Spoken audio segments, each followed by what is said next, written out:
The Gormenghast Trilogy by Mervyn Peake. Book 1, Titus Groan. By Gormenghast Lake, Part 2.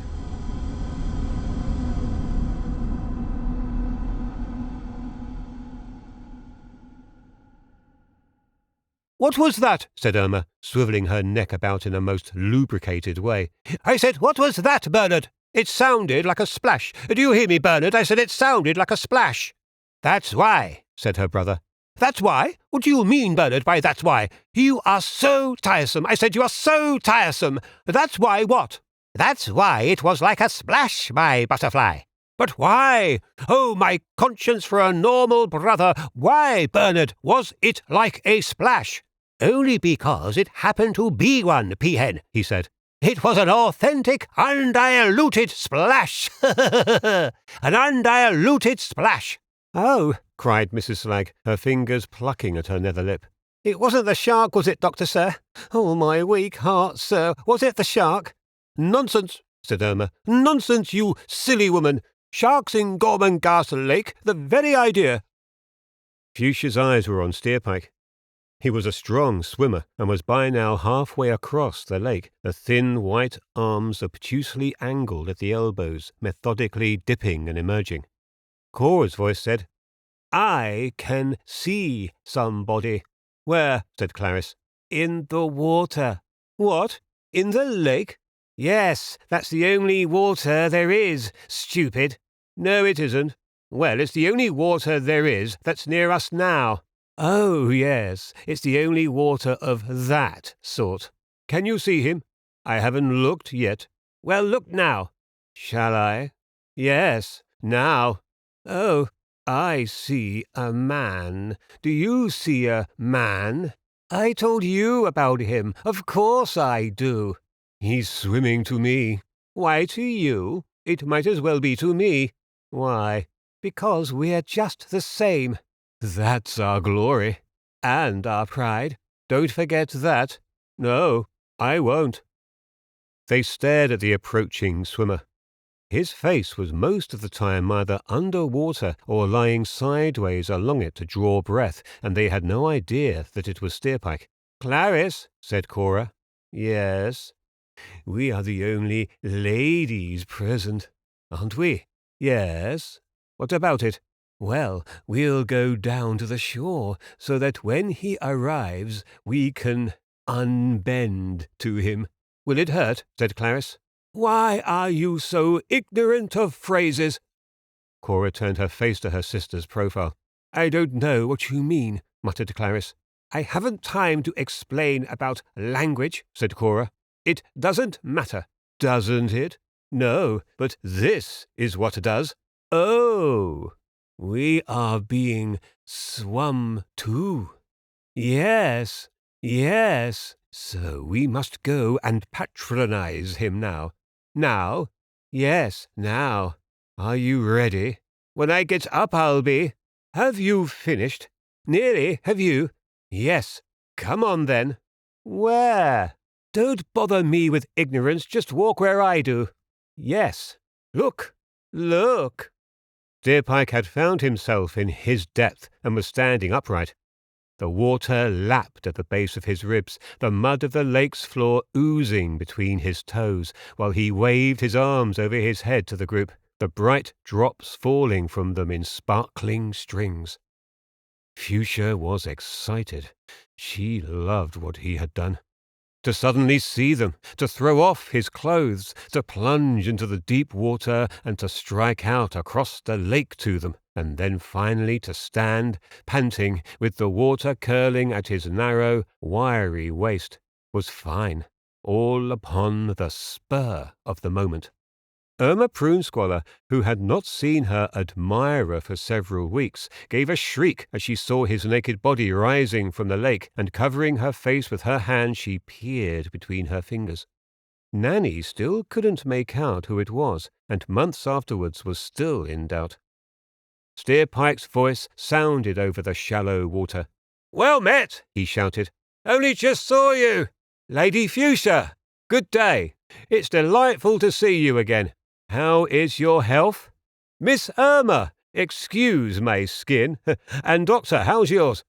Then he gazed with his dark, red, close-together eyes at the twins, who were paddling out to meet him, quite unconscious of the water up to their ankles. "You're getting your legs wet, your ladyships. Be careful. Go back," cried the youth in mock alarm. "You do me too much honour. For God's sake, go back." It was necessary for him to shout in such a manner as gave no indication that he held authority over them. Indeed, he did not care two straws whether they marched on until they were up to their necks. It was a quaint situation. In the interests of modesty, he could move no farther shorewards. As he intended, they were unable to recognize the authority in his voice which they had learned to obey. The twins moved deeper into the water, and the Doctor, Fuchsia, and Nanny Slag were amazed to see that they were up to their hips in the lake, the voluminous skirts of their purple dresses floating out magnificently. Steerpike stared past them for a moment, and indicated by a helpless shrugging of his shoulders and a display of the palms of his hands that he was powerless to cope with the situation. They had become very near him. Near enough for him to speak to them without being heard by the group which had by now gathered at the fringe of the lake. In a low, quick voice, and one which he knew by experience would find an immediate response, he said, "Stand where you are. Not one more step, do you hear me? I have something to tell you. Unless you stand still and listen to me, you will forfeit the golden thrones, which are now complete, and are on their way to your apartment. Go back now. Go back to the castle, to your room, or there will be trouble." While he spoke, he made signs to those on the shore. He shrugged his shoulders impotently.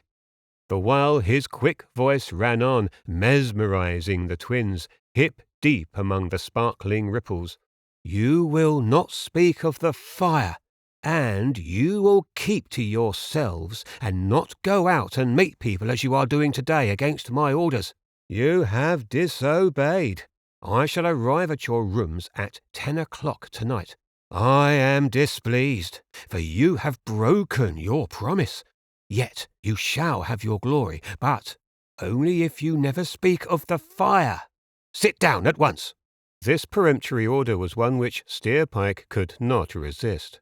Their eyes had been fixed on him as he spoke, and he wished to convince himself that they were powerless to disobey him at such moments as this, that they were unable to think of anything save what he was driving into their consciousness by the peculiar low voice which he adopted, and by the constant repetition of a few simple maxims.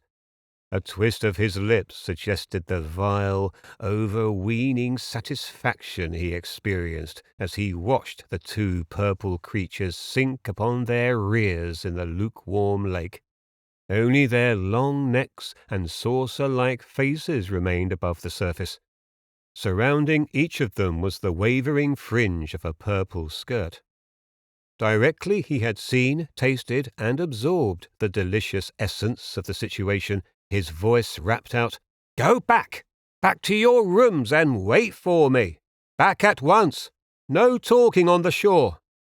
As they sank into the lake, automatically, at his orders, he had, for the benefit of the watchers, clasped his head in his hands as though in desperation. Then the aunts arose, all stuck about with purple, and made their way hand in hand to the amazed gathering on the sands. Steerpike's lesson had been well digested, and they walked solemnly past the Doctor, Fuchsia, Irma, and Nanny Slag, and into the trees, and, turning to their left along a hazel ride, proceeded, in a kind of sodden trance, in the direction of the castle. "It beats me, Doctor! It beats me completely!" shouted the youth in the water. "You surprise me, dear boy!" cried the Doctor. "By all that's amphibious, you surprise me! Have a heart, dear child, have a heart and swim away. We're so tired of the sight of your, stomach." "Forgive its magnetism," replied Steerpike, who dived back under water and was next to be seen some distance off, swimming steadily in the direction of the raft-makers. Fuchsia, watching the sunlight flashing on the wet arms of the now distant boy, found that her heart was pounding. She mistrusted his eyes. She was repelled by his high, round forehead and the height of his shoulders. He did not belong to the castle as she knew it. But her heart beat, for he was alive. Oh, so alive! And adventurous, and no one seemed to be able to make him feel humble. As he had answered the doctor, his eyes had been on her. She did not understand. Her melancholy was like a darkness in her, but when she thought of him, it seemed that through the darkness a forked lightning ran. "I'm going back now," she said to the doctor. "Tonight we will meet. Thank you. Come on, Nanny. Goodbye, Miss Prunesqualler." Irma made a kind of curling movement with her body and smiled woodenly. "Good day," she said. "It has been delightful, most. Bernard, your arm! I said your arm!" "You did, and there's no doubt about it, Snowblossom. I heard you," said her brother. "And here it is, an arm of trembling beauty. Its every pore agog for the touch of your limp fingers. You wish to take it? You shall. You shall take it. But seriously, take it seriously, I pray you, sweet frog. But do let me have it back sometime. Let us away. Fuchsia, for now, goodbye. We part only to meet." Ostentatiously he raised his left elbow, and Irma, lifting her parasol over her head, her hips gyrating and her nose like a needle pointing the way, took his arm, and they moved into the shadows of the trees. Fuchsia lifted Titus and placed him over her shoulder, while Nanny folded up the rust-coloured rug, and they, in their turn, began the homeward journey. Steerpike had reached the further shore, and the party of men had resumed their detour of the lake, the chestnut boughs across their shoulders. The youth moved jauntily ahead of them, spinning the swordstick.